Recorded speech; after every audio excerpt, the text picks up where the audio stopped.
Ojentsika trany kosa ny fampalalam-baovao tontolom-baovao hafa tanteraka kosa indray nisokatra nanomboka androany indray ilay antsoina hoe shop RTL vaovao etsy Akorondrano rehefa avy nasy mpanamboarana.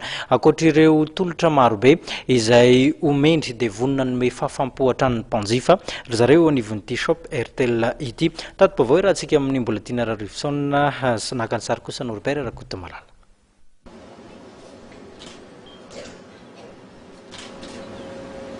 Et voilà.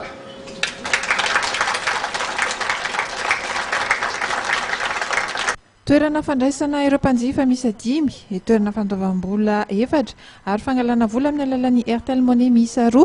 Ireo no zava-baovao ao amin'ny shop RTL Express Plus izay vao nosokafana indray atetsy Akorondrano rehefa nasiana fanamboarana nandritra ny 2 volana. Nampiana ihany koa nisan'ny mpiasa eto amin'ity toerana ity mba ho fanomezana fahafaham-po bebe hatrany ireo mpanjifa. Ny tompony dia voalohany manana ekipa zay hoe matiany izahay. Donc zany tena hoe service rapide zany atao tsy tony teo aloha.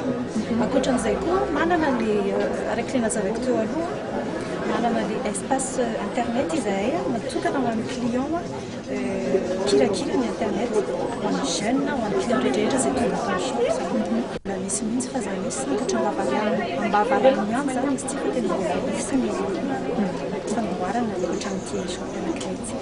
Hatramin'ny 2 novambra izao ary io marika izao famoahana amin'ny fomba ofisialy ity shop ity izao dia misy ihany koa ny tolotra manokana natao ho an'ireo mpanjifa tonga eto. Tolotra manokana ohatra ho an'ny mpanjifa post-payé misy les remises 5% ho an'izay client mbola tsy manao paiement facture ka anao paiement facture izy manomboka izao hatramin'ny 2 novambra.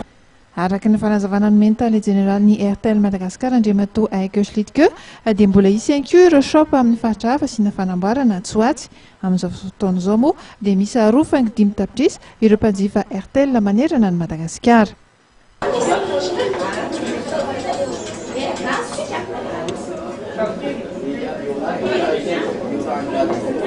vas